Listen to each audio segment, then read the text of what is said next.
സത്യവിശ്വാസികളെ, വിശ്വാസിനികളെ, സഹോദരി സഹോദരന്മാരെ, അല്ലാഹു സുബ്ഹാനഹു വ തആലയുടെ മഹത്തായ അനുഗ്രഹത്താൽ ഏറെ സന്തോഷത്തോടെ അല്ലാഹുവിൻ്റെ മുമ്പിൽ വളരെ വിനയത്തോടെ ആഹ്ലാദത്തോടെ നന്ദിയോടെ നമ്മൾ ഇവിടെ നമസ്കാരം നിർവഹിച്ചു കഴിഞ്ഞ് സംഗമിച്ചിരിക്കുകയാണ്. ഒരു മാസക്കാലത്തെ കൃത്യമായ പരിശ്രമങ്ങൾക്ക് വിരാമം കുറിച്ചുകൊണ്ട് അല്ലാഹു സുബ്ഹാനഹു വ തആല നമുക്ക് ഇബാദത്തുകൾ കൃത്യമായി നിർവഹിക്കുവാനുള്ള തൗഫീഖ് നൽകിയതിൽ അവനെ മഹത്വപ്പെടുത്തിക്കൊണ്ട് അതിലുള്ള സന്തോഷം മനസ്സിൽ നിറച്ചു വെച്ചുകൊണ്ട് റഹ്മാനായ റബ്ബിനോടുള്ള നന്ദി അറിയിച്ചുകൊണ്ട് ശുക്ർ രേഖപ്പെടുത്തിക്കൊണ്ട് നാം ഇവിടെ സന്തോഷം പങ്കുവെക്കുകയാണ്. ഈ ഒരു സാഹചര്യത്തിൽ ചില കാര്യങ്ങൾ എൻ്റെയും നിങ്ങളുടെയും ശ്രദ്ധയിൽപ്പെടുത്തുവാനാണ് ഞാൻ ഉദ്ദേശിക്കുന്നത്. സഹോദരങ്ങളെ, ഒന്നാമതായി നാം ഇപ്പോൾ നിർവഹിച്ച നമ്മുടെ നമസ്കാരമടക്കം നാം ഒരു മാസക്കാലമായി പ്രവർത്തിച്ചു കൊണ്ടിരിക്കുന്ന നമ്മുടെ ഇബാദത്തുകൾ അഖിലവും സ്വീകരിച്ചു കിട്ടുവാൻ വേണ്ടിയുള്ള നിരന്തരമായ പ്രാർത്ഥനകളാണ് നമ്മുടെ മനസ്സിൽ നിന്ന് ഉയരേണ്ടത്.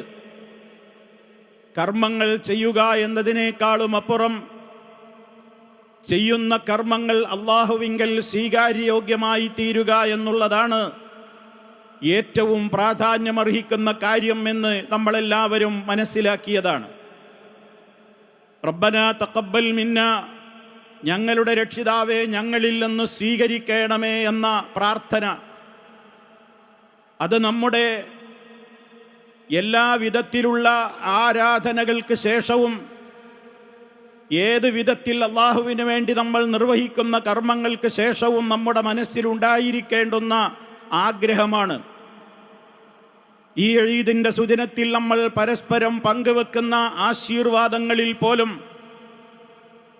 അതുപോലെ തന്നെ നമ്മൾ അങ്ങോട്ടും ഇങ്ങോട്ടും പങ്കുവെക്കുന്ന സന്തോഷ പ്രകടനങ്ങളിൽ പോലും അതിനു വേണ്ടിയുള്ള അകമഴിഞ്ഞ പ്രാർത്ഥനാ വാചകങ്ങളാണ് നമ്മൾ പറഞ്ഞുകൊണ്ടിരിക്കുന്നത്. തഖബ്ബലല്ലാഹു മിന്നാ വ മിൻകും എന്ന് പറയുന്നതിലൂടെ നമ്മളിൽ നിന്ന്, നിങ്ങളിൽ നിന്ന്, എല്ലാവരിൽ നിന്നും അല്ലാഹു സ്വീകരിക്കുമാറാകട്ടെ എന്ന ആത്മാർത്ഥമായ പ്രാർത്ഥനയാണ് നമ്മുടെ ആ ആശംസാ പ്രകടനത്തിൽ വരെ നമ്മൾ പറഞ്ഞുകൊണ്ടിരിക്കുന്നത്. അതുകൊണ്ട് എനിക്ക് എന്നോടും നിങ്ങളോടും ഓർമ്മപ്പെടുത്തുവാനുള്ളത്, നമ്മുടെ കർമ്മങ്ങൾ സ്വീകരിക്കണേ അല്ലാഹുവേ എന്നുള്ള മനമുരുകിയുള്ള തേട്ടം സദാ നമ്മുടെ പ്രാർത്ഥനകളിൽ ഉണ്ടാകണം. മാത്രമല്ല, ഒരു കർമ്മം സ്വീകരിക്കണമെങ്കിൽ അല്ലാഹു അതിന് നിശ്ചയിച്ചിട്ടുള്ള പ്രധാനപ്പെട്ട 2 ഉപാധികളുണ്ട്. ഒന്ന്, തൗഹീദിൽ അധിഷ്ഠിതമായ നിലക്കുള്ള ഇഖ്ലാസാണ്. സർവശക്തനായ റബ്ബിനെ മാത്രം ഇലാഹായി അംഗീകരിച്ചുകൊണ്ട് നമ്മൾ മുഴക്കിയ അല്ലാഹു അക്ബർ, ലാ ഇലാഹ ഇല്ലല്ലാഹ് എന്നൊക്കെ തുടങ്ങിയ ആ ആദർശത്തിൻ്റെ പ്രഖ്യാപനം, അത് തൗഹീദിൻ്റെ പ്രഖ്യാപനമാണ്. റബ്ബിനെ മാത്രമേ ആരാധിക്കുകയുള്ളൂ, റബ്ബിനോട് മാത്രമേ പ്രാർത്ഥിക്കുകയുള്ളൂ, റബ്ബിന് വേണ്ടി മാത്രമേ നേർച്ച വഴിപാടുകൾ അർപ്പിക്കുകയുള്ളൂ, റബ്ബിൻ്റെ പ്രീതിക്ക് വേണ്ടി മാത്രമേ ഞാൻ എൻ്റെ ജീവിതത്തിലെ എല്ലാ കാര്യങ്ങളും നിർവഹിക്കുകയുള്ളൂ തുടങ്ങിയ മഹത്തായ ആശയങ്ങളാണല്ലോ തൗഹീദിൻ്റെ പ്രഖ്യാപനം.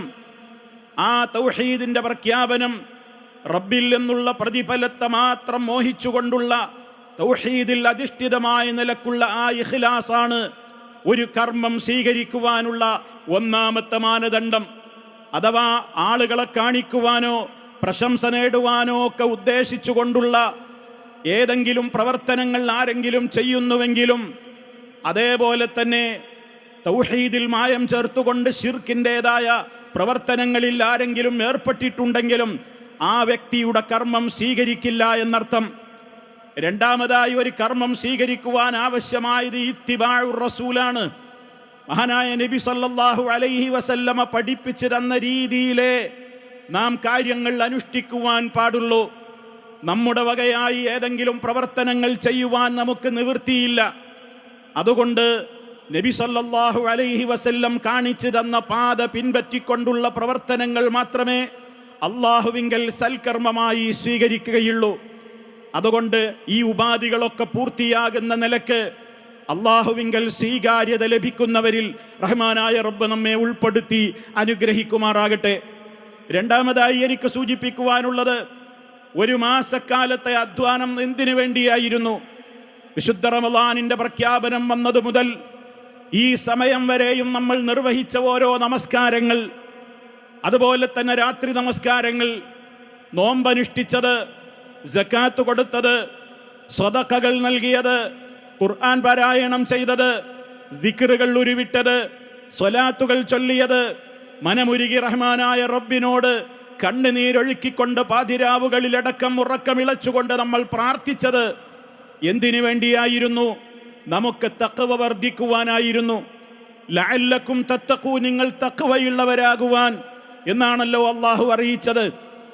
ആ തഖ്വ അത് നേടിയെടുക്കുന്ന വിധത്തിൽ കൃത്യമായി തന്നെ നമ്മൾ അധ്വാനിച്ചവരാണെങ്കിൽ, ആത്മാർത്ഥതയോടുകൂടെ അത് ചെയ്തവരാണെങ്കിൽ ആ തഖ്വ ഇനിയും നിലനിൽക്കേണ്ടതുണ്ട്. ഏതെങ്കിലും ഒരു മാസത്തിലോ ഏതെങ്കിലും ഒരു പ്രത്യേക കാലഘട്ടത്തിലോ ഏതെങ്കിലും ഒരു പ്രത്യേക സ്ഥലത്തെത്തുമ്പോഴോ മാത്രമല്ല മുസ്ലിമീങ്ങൾ ഭയവും ഭക്തിയും റബ്ബിനോട് പ്രകടിപ്പിക്കേണ്ടത്.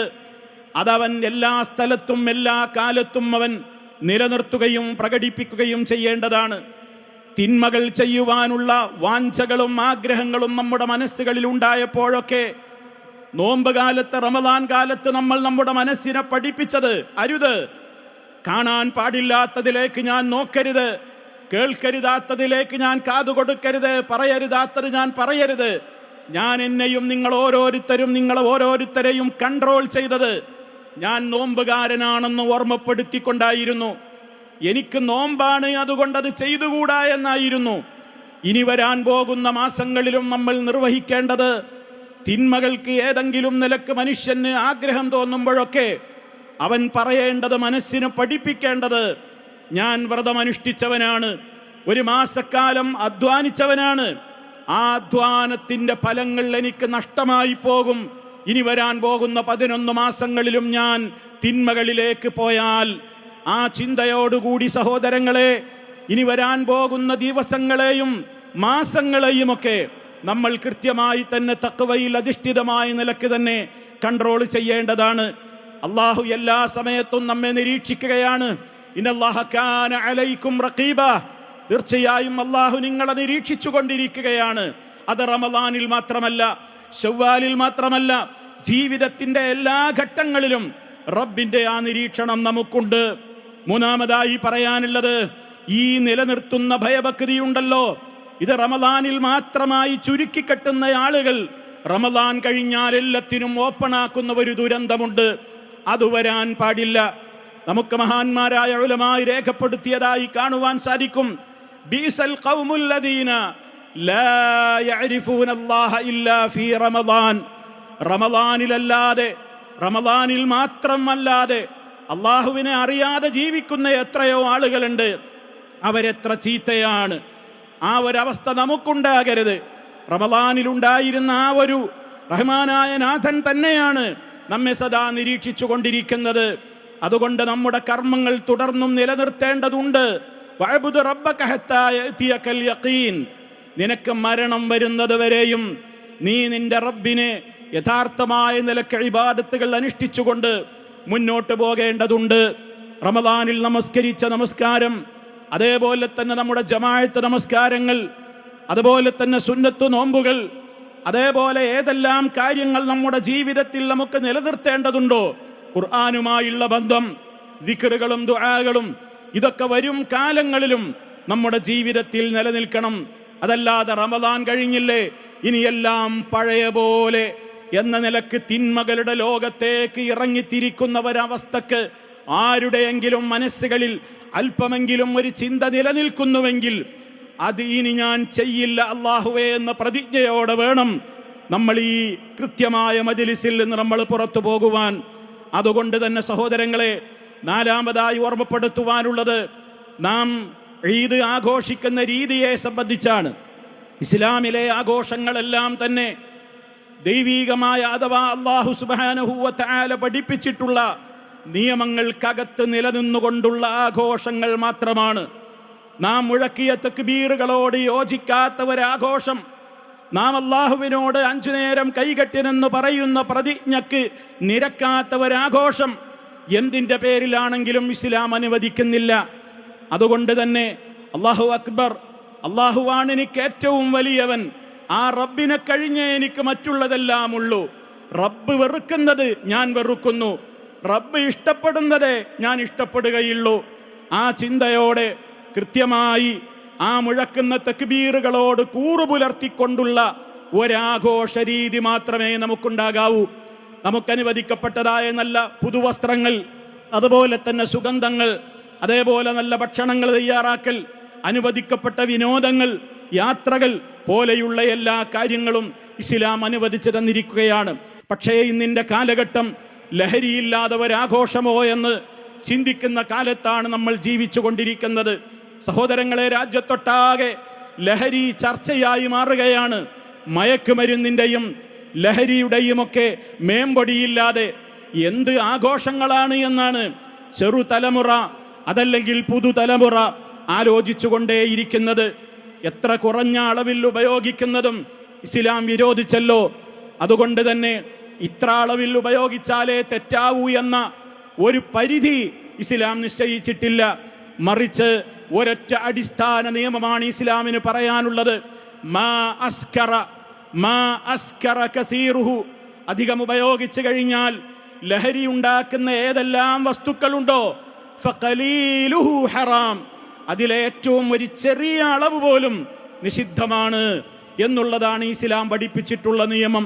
അതുകൊണ്ട് ആ നിയമത്തെ പാലിച്ചുകൊണ്ട് മദ്യത്തോടും മയക്കുമരുന്നുകളോടും വിട പറയുന്ന ഒരു സമൂഹം നമ്മുടെ രാജ്യത്തുണ്ടാകണമെങ്കിൽ അതിനാവശ്യമായ നിലക്കുള്ള മുൻകരുതലുകൾ നമ്മൾ മുഴക്കുന്ന തക്ബീറുകളിലുണ്ട്, നമ്മൾ നമസ്കരിക്കുന്ന നമസ്കാരങ്ങളിലൂടെ റഹ്മാനായ റബ്ബിനോടെടുക്കുന്ന പ്രതിജ്ഞയിൽ അതുണ്ട്. റബ്ബേ നിനക്കിഷ്ടമുള്ളതേ ചെയ്യൂ എന്നുള്ള കൃത്യമായ പ്രതിജ്ഞയിൽ അതുണ്ട്. അതുകൊണ്ട് തന്നെ വിശ്വാസികൾ സദാ റഹ്മാനായ റബ്ബിനോട് നിർവഹിച്ചു കൊണ്ടിരിക്കുന്ന ആരാധനകളിലഖിലം റഹ്മാനായ റബ്ബിനോട് തിന്മകളിൽ നിന്ന് ഞാൻ വിട്ടുനിൽക്കും എന്നുള്ള കരുതലുണ്ട്, കാവലുണ്ട് എന്ന് നമ്മൾ മനസ്സിലാക്കുക. അൽ ഖംറു ഉമ്മുൽ ഖബായിസ്, മദ്യം, ലഹരി, മയക്കുമരുന്ന് അതേതാവട്ടെ സർവ തിന്മകളുടെയും മാതാവാണത്. രാജ്യത്ത് വർദ്ധിച്ചു കൊണ്ടിരിക്കുന്ന കൊലപാതകങ്ങൾ പറഞ്ഞറിയിക്കേണ്ടതില്ലല്ലോ. നമ്മുടെ കേരളക്കരയിൽ മീഡിയകളിലൂടെ നിരന്തരമായി നമ്മൾ കേട്ടുകൊണ്ടിരിക്കുന്നതാണ്. ലഹരിയാണ് എല്ലാത്തിൻ്റെയും കാരണമെന്ന്. കൂട്ടക്കൊലകൾ, അറുകൊലകൾ, ആത്മഹത്യകൾ, അതേപോലെ സ്വന്തം മാതാപിതാക്കളെ പോലും കഴുത്തറുത്ത് കൊല്ലൽ, സ്വന്തം ഉമ്മയുമായി പോലും വഴിവിട്ട ബന്ധങ്ങൾക്ക് വേണ്ടിയുള്ള ശ്രമം നടത്തൽ, പറയാൻ കഴിയാത്തത്ര, വിശദീകരിക്കാനാവാത്തത്ര നമ്മുടെ തലമുറ ലഹരിക്കടിമകളാണ്. ഇസ്ലാമികമായ അധ്യാപനങ്ങളിലേക്ക് മടങ്ങി അല്പം പോലും ഉപയോഗിക്കുന്നത് നിഷിദ്ധമാണെന്നും പരലോക കോടതിയിൽ രക്ഷപ്പെടില്ലെന്നുമുള്ള ഈമാനികമായ അല്ലാഹു അക്ബർ, റബ്ബിനെയാണ് ഞാൻ ഭയപ്പെടുന്നത് എന്നുള്ള ആ ബോധ്യത്തോടുകൂടെയുള്ള ഒരു ചിന്തയിലേക്ക് സമൂഹം മടങ്ങലല്ലാതെ ഇതുകൊണ്ടൊന്നും ഒരു രക്ഷയും വേറെ പരിഹാര മാർഗങ്ങളുമില്ല എന്നാണ് നമ്മൾ മനസ്സിലാക്കേണ്ടത്. മഹാനായ നബി സല്ലല്ലാഹു അലൈഹി വസല്ലമ ഒരു സമൂഹത്തെ ലഹരിയിൽ നിന്ന് മുക്തമാക്കാൻ ഉപയോഗപ്പെടുത്തിയത് ഈമാനികമായ നിലക്കുള്ള ആ അധ്യാപനങ്ങളായിരുന്നു എന്ന് നമ്മൾ തിരിച്ചറിയണം. അതേ അവസരത്തിൽ ലഹരിയുടെ അപകടങ്ങൾ ഒരു ഭാഗത്ത് പറയുകയും എന്നാൽ നമ്മുടെ സ്കൂളുകളിൽ പോലും പഠിപ്പിക്കുന്നത് ലിബറൽ ചിന്താഗതികളാണ്. പാഠപുസ്തകങ്ങളിൽ നിന്ന് അധ്യാപകന്മാർക്ക് വരെ കുട്ടികളെ പഠിപ്പിക്കേണ്ടി വരുന്നത് മൈ ബോഡി മൈ ചോയ്സ് എന്നാണ്. എൻ്റെ ശരീരം അത് എന്ത് പ്രവർത്തിക്കണമെന്ന് ഞാനാണ് തീരുമാനിക്കുന്നത്. മൈ ലൈഫ് മൈ ചോയ്സ്, എൻ്റെ ജീവിതം അതെങ്ങനെയാവണമെന്ന് ഞാനാണ് തീരുമാനിക്കേണ്ടത്. ജീവിതം ഒന്നേയുള്ളൂ, അത് അർമാദിച്ച് ആസ്വദിക്കണമെന്നാണ് ലിബറൽ ചിന്താഗതിക്കാർ പഠിപ്പിക്കുന്നത്. നമ്മുടെ പാഠപുസ്തകങ്ങളിലേക്ക് ചേക്കേറിയിട്ടുള്ളത് ആ ലിബറൽ ചിന്തയാണ്. നമ്മുടെ അധ്യാപകന്മാരിന്ന് കുട്ടികളെ ക്ലാസ് മുറിയിൽ വെച്ച് അതാണ് പഠിപ്പിച്ചുകൊണ്ടിരിക്കുന്നത്, ജീവിതം ഒന്നേയുള്ളൂവെന്ന്. അവിടെയാണ് ഇസ്ലാമിന് സംസാരിക്കുവാനുള്ളത്. ഒരു ഭാഗത്ത് ലഹരിയുടെ അപകടങ്ങളൊക്കെ പറയുകയും മറുഭാഗത്ത് ഇത് ജീവിതം ഒന്നേയുള്ളൂ എന്ന് പറഞ്ഞു കൊടുത്താൽ ഈ ജീവിതം ഇനി എന്തായാലും വേണ്ടില്ല, ആസ്വദിച്ചേ അടങ്ങൂ എന്നാണ് വിദ്യാർത്ഥികളും യുവതലമുറയും ആളുകളും ഒക്കെ ചിന്തിക്കുക. ഇസ്ലാം ഇടപെട്ടുകൊണ്ട് പറഞ്ഞു, അല്ല ജനങ്ങളെ, മുസ്തഫ സമൂഹത്തെ ലഹരി മുക്തമാക്കിയത് അങ്ങനെയാണ്. ജീവിതം ഒന്നല്ല ഉള്ളത്, ജീവിതം ഒന്നല്ല രണ്ടുണ്ട്. ഈ കാണുന്ന ജീവിതം കുറഞ്ഞ കാലമേയുള്ളൂ. മരണാനന്തരം ഒരു ശാശ്വതമായ ജീവിതമുണ്ട്. അവിടെ രക്ഷപ്പെടാൻ സാധിക്കണമെങ്കിൽ ലഹരി തൊടാൻ പാടില്ല, അതേപോലെയുള്ള തിന്മകളിൽ ആറാടുവാൻ പാടില്ല, തിന്മകളുടെ വക്താക്കളാകുവാൻ പാടില്ല എന്ന്. എൻ്റെ ബോഡി എൻ്റെ അധികാരത്തിലല്ല, അതിന് സൃഷ്ടിച്ച ഒരു സൃഷ്ടാവുണ്ട്. എൻ്റെ കൺട്രോളിലല്ല എൻ്റെ ശരീരം. അങ്ങനെയാണെങ്കിൽ എനിക്ക് ഞാൻ വിചാരിക്കുമ്പോൾ ആരോഗ്യം കിട്ടണ്ടേ, ഞാൻ വിചാരിക്കുമ്പോൾ എൻ്റെ രോഗം മാറണ്ടേ? മനസ്സിലാക്കി കൊടുത്തു ഇസ്ലാം, നിന്റെ ബോഡി നിന്റെ കൺട്രോളിലല്ല, മുദബ്ബിറായ അള്ളാഹുവാണ് നിന്റെ ശരീരം നിയന്ത്രിക്കുന്നത്. എൻ്റെ ജീവിതം എൻ്റെ ചോയ്സാണ് എന്നുള്ളതല്ല, നിന്റെ ജീവിതം അത് അള്ളാഹു സുബ്ഹാനഹു വ തആല തന്നതാണ്. അവൻ പഠിപ്പിച്ച നിയമങ്ങൾ അനുസരിച്ച് ജീവിക്കേണ്ടതാണ്. ഈ ധാർമ്മികമായ പാഠങ്ങൾ സമൂഹത്തിലേക്ക് പകർന്നു കൊടുക്കുന്നതിന് എതിരി നിൽക്കുന്ന ലിബറൽ ചിന്താഗതിക്കാരുടെ അധ്യാപനങ്ങളെ നമ്മുടെ പാഠപുസ്തകങ്ങളിലേക്ക് കരുതി കൂട്ടി ഉൾപ്പെടുത്തിയിട്ട് അത് ക്ലാസ് റൂമുകളിൽ വെച്ച് പഠിപ്പിച്ചിറങ്ങുന്ന വിദ്യാർത്ഥികളിൽ നിന്ന് എന്തൊരു കൃത്യമായ നിലക്കുള്ള ധാർമ്മികതയാണ് ഈ സമൂഹത്തിന് ഇനി പ്രതീക്ഷിക്കാനാവുക? അതുകൊണ്ട് തന്നെ ചികിത്സിക്കേണ്ടത് ചികിത്സിച്ചേ പറ്റൂ, തിരുത്തേണ്ടത് തിരുത്തിയേ പറ്റൂ. ആ വിധത്തിലാണ് ഈമാനികമായ ഒരു ബോധവൽക്കരണം ഈ സമൂഹത്തിൽ നിലനിൽക്കണമെന്നാണ് കൃത്യമായ നിലക്ക് തന്നെ ഓർമ്മപ്പെടുത്തുവാനുള്ളത്. സമൂഹത്തോട് എന്നും നമ്മൾ ലഹരിയുടെ കാര്യത്തിൽ പഠിപ്പിക്കുമ്പോൾ പറയാറുണ്ട്, ഒടുങ്ങാതിരിക്കാൻ തുടങ്ങാതിരിക്കുക എന്ന്. ഒരു വലിയ ആശയമാണ് അതിലൂടെ നമ്മൾ സമൂഹത്തോട് പഠിപ്പിച്ചത്. ഒടുങ്ങാതിരിക്കണോ, നിങ്ങളുടെ ജീവിതം അവസാനം ഒടുങ്ങാതിരിക്കണോ? പേക്കോലങ്ങളായി തെരുവുകളിൽ നിങ്ങൾ മരിച്ചു വീഴാതിരിക്കണോ? ഭ്രാന്തന്മാരാകുന്നവരവസ്ഥയിൽ നിന്ന് വിട്ടു നിൽക്കണോ? നിങ്ങൾ എന്ത് ചെയ്യണം? നിങ്ങൾ ചെയ്യേണ്ട കാര്യം മറ്റൊന്നുമല്ല, ഈ തിന്മയുടെ തുടക്കക്കാരായി മാറരുത്. പലവിധത്തിലുള്ള യാത്രകളിലൂടെ നമ്മുടെ സമൂഹത്തിലെ കുട്ടികൾ ടൂർ യാത്രകളിലൂടെ, സ്റ്റഡി ടൂർ എന്ന പേരിൽ, ഗെറ്റ് ടുഗദറുകൾ എന്ന പേരിൽ, പലയിടങ്ങളിലും കറങ്ങാൻ എന്ന പേരിൽ, നൈറ്റ് ലൈഫുകൾ എന്ന പേരിൽ നമ്മുടെ നാട്ടിൽ ലഹരിക്കെതിരെയും തിന്മകൾക്കെതിരെയും ബോധവൽക്കരണം നടത്തുന്ന അതേ ആളുകളാണ് മത്സരിച്ച് ജില്ലാസ്ഥാനങ്ങളിൽ പലയിടങ്ങളിലും പാതിരാവും കഴിഞ്ഞ് പുലരും വരെ ആണും പെണ്ണും ഒന്നിച്ച് കൂത്താടുന്ന അത്തരത്തിലുള്ള അന്തരീക്ഷങ്ങൾക്ക് വഴിയൊരുക്കുന്ന, ലഹരിക്ക് ഏറ്റവും കൂടുതൽ വിതരണക്കാർക്ക്, മാഫിയകൾക്ക് അഴിഞ്ഞാടുവാനുള്ള അവസരങ്ങൾ കൃത്യമായി സ്വാതന്ത്ര്യമായി ലഭിക്കുന്ന നൈറ്റ് ലൈഫുകൾക്ക് വേണ്ടി ശ്രമിച്ചുകൊണ്ടിരിക്കുന്നത്. ഈ വക കാര്യങ്ങൾ ഒരു ഭാഗത്ത് നടത്തുക, മറ്റേ കാര്യങ്ങൾ വേറൊരു ഭാഗത്തും നടത്തുക, ഇതൊരു വിരോധാഭാസമാണ്. അതുകൊണ്ട് തന്നെ കൃത്യമായി ഇസ്ലാം പഠിപ്പിച്ചിട്ടുള്ള ആ ഒരവസ്ഥയിലേക്ക് പോകൽ മാത്രമേ പരിഹാരമുള്ളൂ. നാം നിർവഹിച്ച തക്ബീറുകൾ മുഴുവനും നമുക്ക് ആ വിഷയമാണ് പഠിപ്പിച്ചിരുന്നത്. അല്ലാഹു അക്ബർ, അല്ലാഹുവാണ് ഏറ്റവും വലിയവൻ. ലാ ഇലാഹ ഇല്ലല്ലാഹ്, അല്ലാഹു മാത്രമേ ആരാധ്യനായിട്ടുള്ളൂ, അവനെ മാത്രമേ ഞാൻ ആരാധിക്കുകയുള്ളൂ. വലില്ലാഹിൽ ഹംദ്, അവനാണ് സർവസ്തുതിയും എന്ന് പറഞ്ഞു. എനിക്കെൻ്റെ ജീവിതത്തിൽ വേണ്ടതെല്ലാം നൽകിയത് റഹ്മാനായ എൻ്റെ റബ്ബാണ്. ആ റബ്ബ് ഏത് പ്രതിസന്ധി ഘട്ടത്തിലും എനിക്ക് തുണയായിട്ടുണ്ടാകും. ജീവിതം എന്ന് പറയുന്നത് സുഖങ്ങളുമുണ്ടാകും, ദുഃഖങ്ങളുമുണ്ടാകും. എന്തെങ്കിലും പ്രയാസങ്ങൾ ഉണ്ടാകുമ്പോഴേക്ക് താങ്ങാനാവാതെ ആത്മഹത്യകൾ ചെയ്യുകയാണ് സമൂഹം. അതേപോലെ തന്നെ കൊലക്കത്തിക്ക് ഇരയാക്കുകയാണ്. തൻ്റെ ആഗ്രഹങ്ങൾ നടപ്പിലാക്കാതെ വരുമ്പോൾ മറ്റുള്ളവനെ കൊന്നു കുഴിച്ചു മൂടുകയാണ്. ഈ ഒരവസ്ഥയിലേക്ക് സമൂഹം എത്തുന്നതിൻ്റെ പിന്നിൽ എന്താണുള്ളത്? സമൂഹത്തിലതാ നമ്മുടെ നാട്ടിൽ അറിഞ്ഞ, എല്ലാവരെയും ഞെട്ടിച്ചു കളഞ്ഞ ഒരു വലിയ കൊലപാതകം, കൊലപാതകത്തിൻ്റെ പരമ്പരകൾ വിശദീകരിക്കേണ്ടതില്ലല്ലോ. കടക്കണിയിൽപ്പെട്ടു എന്നാണ് പറയുന്നത്, ലക്ഷങ്ങളുടെ കടങ്ങൾ വരുത്തി വെച്ചു എന്നാണ് പറയുന്നത്. അവിടെയും പ്രിയപ്പെട്ടവരെ, രക്ഷിതാക്കളെ, നമ്മൾ ഓരോരുത്തരും ആലോചിക്കണം. മക്കൾ 10, 60, 70 ലക്ഷമൊക്കെ രൂപയുടെ കടക്കാരായി മാറിയതെങ്ങനെയാണ്? കുടുംബനാഥന് പോലും അറിയാത്ത കടങ്ങൾ അയാളുടെ വീട്ടിലെങ്ങനെയുണ്ടായി? അയാളോട് അന്വേഷിച്ചപ്പോൾ അയാൾക്കറിയില്ല ഇത്രയൊന്നും കടം തൻ്റെ കുടുംബത്തിലുണ്ടായത്. പിന്നെ ആരാണ് ചെലവഴിച്ചത്? മകനാണ് ചെലവഴിച്ചത്, ഭാര്യയാണ് കടം വരുത്തി വെച്ചത്. നോക്കൂ നിങ്ങൾ, ആ ഭാര്യാഭർത്തൃ ബന്ധം എത്രത്തോളം ഊഷ്മളമാണ്. വല്ല നിലക്കുള്ള ഉത്തരവാദിത്വവും ആ കുടുംബത്തിലുണ്ടോ? കുടുംബത്തിൽ കുടുംബനാഥനറിയാതെ ലക്ഷങ്ങളുടെ കടക്കണികൾ വരുത്തിവെക്കുന്ന മക്കളും ഭാര്യമാരുമൊക്കെയാണ് വീടകങ്ങളിലുള്ളതെങ്കിൽ എവിടെയാണ് ഇവിടെ തകരാറുകൾ സംഭവിച്ചു കൊണ്ടിരിക്കുന്നത്? അതുകൊണ്ട് തന്നെ ഉള്ളതുകൊണ്ട് ജീവിക്കുവാൻ പഠിക്കാത്ത ഒരു തലമുറയാണ് വളരുന്നത്. ആരുടേത് ഏത് വിധത്തിൽ അപഹരിച്ചിട്ടാണെങ്കിലും, മയക്കുമരുന്ന് കഴിച്ചിട്ടാണെങ്കിലും, വിപണനം നടത്തിയിട്ടാണെങ്കിലും, എന്തു തോന്നിവാസം ചെയ്തിട്ടാണെങ്കിലും, കൊലപാതകം നടത്തിയിട്ടാണെങ്കിലും പണമുണ്ടാക്കണം, സുഖിക്കണം. കാരണം ലിബറലുകൾ പഠിപ്പിച്ചു കൊടുത്തത് ജീവിതം ഒന്നേയുള്ളൂ, അതാ പരമാവധി ആസ്വദിക്കണമെന്നാണ്.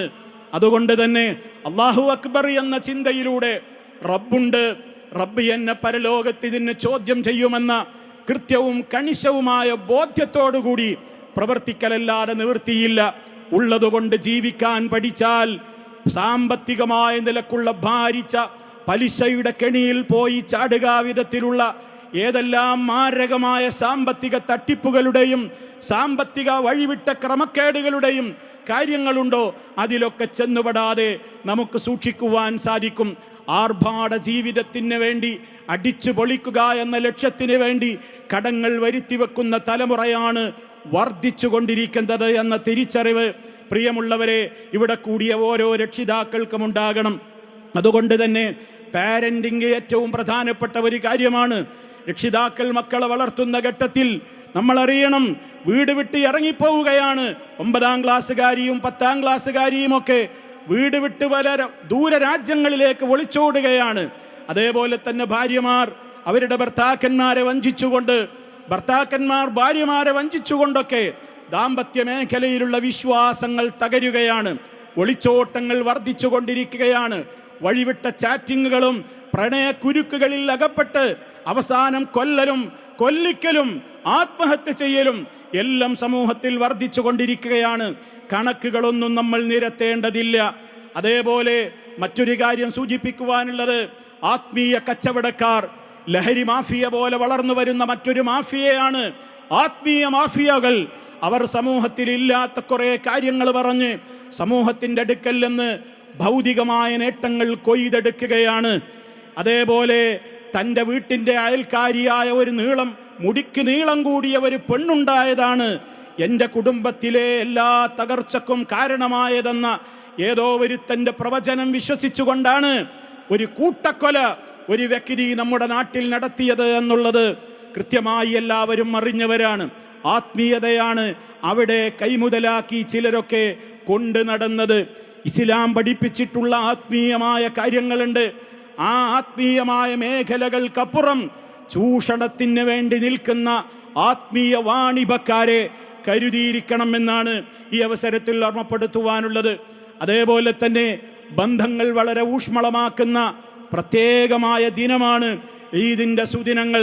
അതുകൊണ്ട് തന്നെ അല്ലാഹു സുബ്ഹാനഹു വ തആല നമ്മോട് പഠിപ്പിച്ചതുപോലെ നമ്മുടെ മാതാപിതാക്കളോടുള്ള ബന്ധം, അതേപോലെ തന്നെ നമ്മുടെ ജ്യേഷ്ഠാനുജന്മാർ, നമ്മുടെ സഹോദരീ സഹോദരന്മാർ, ബന്ധുമിത്രാദികൾ, പരിചയത്തിലുള്ളവർ എല്ലാവരോടും ഈ ഈദ് സുദിനത്തിൽ ബന്ധങ്ങൾ പുതുക്കുകയും നേരിൽ സന്ദർശിക്കുവാൻ കഴിയാവുന്നവർക്ക് അങ്ങനെ ഫോണിലൂടെയും മറ്റ് വിവരങ്ങളിലൂടെയുമൊക്കെ ഒരു നിലക്കുള്ള പിണക്കങ്ങളും ബാക്കി വെക്കാത്ത നിലക്ക് എല്ലാ അർത്ഥത്തിലും മനസ്സ് ക്ലിയറാക്കേണ്ടുന്ന പ്രധാനപ്പെട്ട അവസരം കൂടിയാണിത് എന്നാണ് ഓർമ്മപ്പെടുത്തുവാനുള്ളത്.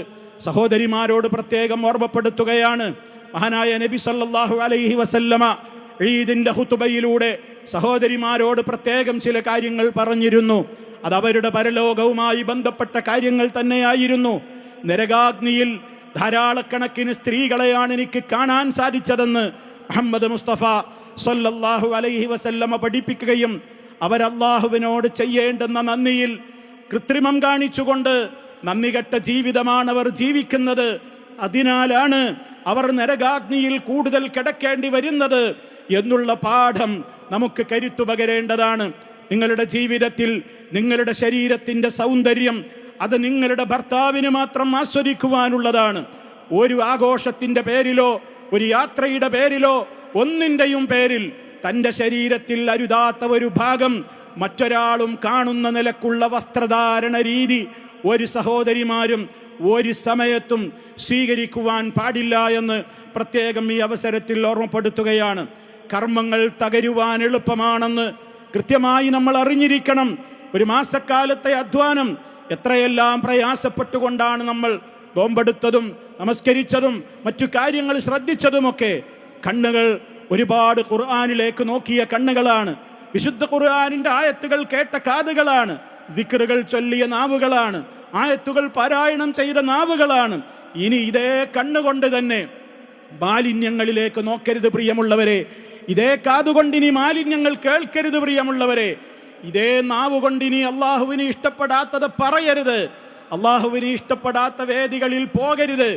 ഏത് വൈബുകളുടെ പേരിൽ, ഏത് കാഴ്ചകളുടെ പേരിൽ, എവിടേക്ക് ആരൊക്കെ ക്ഷണിച്ചാലും വിളിച്ചാലും, വിശ്വാസികളെ, നമുക്ക് പരലോക വൈബാണ് പ്രധാനം. അവിടെയുള്ള സ്വർഗ്ഗത്തിലെ വൈബുകളാണ് നമ്മുടെ ഏറ്റവും വലിയ ആഗ്രഹം.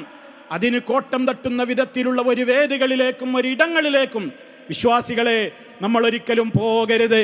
പോയാൽ ഒരു മാസത്തെ അധ്വാനം തകരാൻ നിമിഷങ്ങളെ വേണ്ടൂ. എത്ര വലിയ മാൻ പവറും അതുപോലെ തന്നെ സമ്പത്തും ചെലവഴിച്ചുണ്ടാക്കിയ 100 നിലകളുള്ള ബിൽഡിങ്ങുകളാണെങ്കിൽ പോലും ഒരൊറ്റ നിമിഷം കൊണ്ട് ആ ബിൽഡിങ്ങുകൾ തകരുന്നത് നമ്മൾ കാണുന്നുണ്ട്. നിർമ്മിക്കുവാനാണ് പ്രയാസം, തകർക്കുവാൻ എളുപ്പമാണ്. അതുകൊണ്ട് തഖ്വക്ക് വേണ്ടിയുള്ള അധ്വാനങ്ങൾ ഒരുപാട് അധ്വാനിച്ചവരാണ് നമ്മളെങ്കിൽ, അതിൽ ആത്മാർത്ഥത പുലർത്തുന്നവരാണ് നമ്മളെങ്കിൽ, ഇനി അങ്ങോട്ടുള്ള ജീവിതത്തിൽ നമ്മുടെ ഹറാമായ ഒരു പ്രവർത്തനം കൊണ്ടും ആ തഖ്വയെ നമ്മൾ, ആ സൗധത്തെ, ആ മണിമാളികയെ നമ്മൾ ഒരിക്കലും തകർക്കരുത് പ്രിയമുള്ളവരെ. ആ ഒരു ബോധം നമ്മുടെ മനസ്സിലുണ്ടാകണമെന്നാണ് ഓർമ്മപ്പെടുത്തുവാനുള്ളത്. റഹ്മാനായ റബ്ബ് നമ്മളോടത് പ്രത്യേകം പറഞ്ഞതാണ്. യാ അയ്യുഹല്ലദീന ആമനൂ, സത്യവിശ്വാസികളെ, അത്തിയുല്ലാഹ്, നിങ്ങൾ അല്ലാഹുവിനെ അനുസരിച്ച് ജീവിക്കണേ. വഅത്തിയുർ റസൂല, റസൂലിനെയും അനുസരിച്ച് ജീവിക്കണം. അള്ളാഹിനെ അനുസരിക്കണം, അഥവാ ഖുർആൻ പഠിച്ച് ഖുർആനിൻ്റെ അനുയായികളായി നിങ്ങൾ ജീവിക്കണം. റസൂൽ സല്ലല്ലാഹു അലൈഹി വസല്ലം പഠിപ്പിച്ച ആ ധാരയിലൂടെ, പാതയിലൂടെ മാത്രം നിങ്ങൾ മുന്നോട്ട് പോകണം. അടുത്ത വാചകം ശ്രദ്ധിക്കുക. വലാ തുബ്തിലൂ അഅമാലക്കും, നിങ്ങളുടെ അമലുകൾ നിങ്ങൾ പൊളിച്ചു കളയരുതേ, നിങ്ങളുടെ അമലുകൾ നിങ്ങൾ ബാത്തിലാക്കരുതേ. സൽക്കർമ്മങ്ങൾ പൊളിഞ്ഞു പോകുവാനുള്ള ഒരുപാട് കാര്യങ്ങൾ, അതിന് നിമിത്തമാകുന്ന ഒട്ടേറെ കാര്യങ്ങൾ ഗൗരവത്തോടെ ഇസ്ലാം മുന്നറിയിപ്പ് നൽകിയിട്ടുണ്ട്. ആ മുന്നറിയിപ്പുകളെ അവഗണിച്ചുകൊണ്ട് ജീവിച്ചാൽ നമ്മുടെ അമലുകളൊക്കെ തകർന്ന് തരിപ്പണമാകും. പിന്നെ നമ്മൾ ചെയ്ത അമലുകൾക്ക് പ്രതിഫലമുണ്ടാവുകയില്ല. അതുകൊണ്ട് റബ്ബിൻ്റെ ഈ കൃത്യമായ നിർദ്ദേശത്തെയും നമ്മൾ പാലിക്കേണ്ടതുണ്ട്. മറ്റൊരു കാര്യം ഓർമ്മപ്പെടുത്തുവാനുള്ളത്, ഈദിൻ്റെ സുദിനം എന്ന് പറയുന്നത് സമൂഹത്തിലെ ദുരിതമനുഭവിക്കുന്ന, കഷ്ടത അനുഭവിക്കുന്ന, പ്രയാസമുള്ള ആളുകളെ കൂടി ഓർക്കേണ്ടുന്ന ദിനമാണ്. അവരെ ചേർത്ത് പിടിക്കേണ്ടുന്ന ദിവസങ്ങളാണ്, ദിനങ്ങളാണ്. സഹായങ്ങൾ ചെയ്തു കൊടുത്തുകൊണ്ട്, അതേപോലെ തന്നെ രോഗികളെ സന്ദർശിച്ചുകൊണ്ട്, അവർക്ക് വേണ്ടി ആത്മാർത്ഥമായി പ്രാർത്ഥിച്ചുകൊണ്ട് കഷ്ടപ്പെടുന്ന എത്രയോ ആളുകളുണ്ട്. വീടകങ്ങളിലും ഹോസ്പിറ്റലുകളിലും കഴിച്ചുകൂട്ടിക്കൊണ്ടിരിക്കുന്ന കിഡ്നി രോഗികളുണ്ട്, ക്യാൻസർ രോഗികളുണ്ട്, അതുപോലെയുള്ള പല വിധത്തിലുള്ള രോഗങ്ങൾക്ക് അടിമപ്പെട്ട ആളുകളുമുണ്ടാകും. ഈദ് നമസ്കാരത്തിന് വരാൻ കഴിയാതെ രോഗബാധിതരായി കിടക്കുന്ന ഒട്ടേറെ ആളുകൾ ഒരുപാട് സ്ഥലങ്ങളിലുണ്ട്. നമ്മുടെ പ്രാർത്ഥനകൾ ഉണ്ടാകണം. പ്രയാസപ്പെടുന്ന പീഡിതരായ ജനവിഭാഗങ്ങൾ ലോകത്ത് എമ്പാടുമുണ്ട്. മണ്ണ് നഷ്ടപ്പെട്ട്, വീട് നഷ്ടപ്പെട്ട്, കിടപ്പാടം നഷ്ടപ്പെട്ട്, മുറിവുകളേറ്റ് മരണത്തോട് മല്ലടിച്ചു കൊണ്ടിരിക്കുന്ന ആയിരക്കണക്കിന് നമ്മെപ്പോലെയുള്ള മുസ്ലിം സഹോദരീ സഹോദരങ്ങൾ, പിഞ്ചുമക്കൾ, വിധവകൾ, ബന്ധപ്പെട്ട പലരും പലയിടങ്ങളിലും ലോകത്തിൻ്റെ വിവിധ ഭാഗങ്ങളിലുണ്ട്. അവരെ ഓർക്കണം, അവർക്ക് വേണ്ടി പ്രാർത്ഥിക്കണം, അവർക്ക് വേണ്ടി മനസ്സുരുകി അവരുടെ വിജയത്തിനും സുരക്ഷയ്ക്കും വേണ്ടി ആത്മാർത്ഥമായി തേടുവാനും ഇന്നത്തെ ദിവസം നമ്മൾ ഉപയോഗപ്പെടുത്തണം. ഈ കാര്യങ്ങളൊക്കെ നമ്മുടെ ജീവിതത്തിൽ കൊണ്ടു നടന്നാലേ യഥാർത്ഥത്തിലുള്ള ഒരു ഈദ് അനുഷ്ഠിച്ചു എന്നുള്ള ഒരു പ്രതീതി നമ്മുടെ ജീവിതത്തിൽ ഉണ്ടാവുകയുള്ളൂ. അതുകൊണ്ട് ആത്മാർത്ഥത ഒരിക്കലും കൈവടിയാതെ കൃത്യമായ നിലക്കുള്ള ചുവടുവെപ്പുകളുമായി മുന്നോട്ട് പോകണേ എന്നാണ് എനിക്കെന്നോടും നിങ്ങളോടും ഓർമ്മപ്പെടുത്തുവാനുള്ളത്. റഹ്മാനായ റബ്ബ് എല്ലാ അർത്ഥത്തിലും അതിന് നമുക്കെല്ലാവർക്കും തൗഫീഖ് നൽകി അനുഗ്രഹിക്കുമാറാകട്ടെ. നമ്മുടെ അമലുകൾ മുഴുവനും എല്ലാ ന്യൂനതകളിൽ നിന്നും മുക്തമായി അല്ലാഹു സുബ്ഹാനഹു വ തആല അത് സ്വീകരിച്ച് സ്വർഗത്തിൽ ഇടം നൽകുമാറാകട്ടെ. ജഹന്നമിൽ നിന്ന് കാത്ത് രക്ഷിക്കുമാറാകട്ടെ. നമ്മിലെ രോഗികൾക്ക് അല്ലാഹു ശിഫ നൽകുമാറാകട്ടെ. നമ്മിൽ നിന്ന് മരണപ്പെട്ടു പോയവർക്ക് മഗ്ഫിറത്തും റഹ്മത്തും നൽകി അനുഗ്രഹിക്കുമാറാകട്ടെ. വിവിധ ഭാഗങ്ങളിൽ പ്രയാസപ്പെടുന്ന സഹോദരീ സഹോദരങ്ങൾക്ക് അള്ളാഹു രക്ഷയും വിജയവും സമാധാനവും സുരക്ഷിതത്വവും നൽകി അനുഗ്രഹിക്കുമാറാകട്ടെ. اللهم اغفر للمؤمنين والمؤمنات والمسلمين والمسلمات الأحياء منهم والأموات إنك مجيب الدعوات وقاضي الحاجات. اللهم أعز الإسلام والمسلمين وأذل الشرك والمشركين. اللهم أجرنا وأجر والدينا من النار. اللهم وفق رئيس الدولة الشيخ محمد بن زايد ونوابه وإخوانه وحكام الإمارات وولي عهده الأمين لما تحبه وترضاه. اللهم سدد خطى والدنا حاكم الشارقة وبارك له في عمره وعمله وأهله واغفر لوالديه ونجليه وأدخلهم الجنة برحمتك يا أرحم الراحمين. اللهم اغفر لوالدينا وارحمهم كما ربونا صغارا. تقبل الله منا ومنكم صالح الأعمال وكل عيد وأنتم بخير. والسلام عليكم ورحمة الله وبركاته.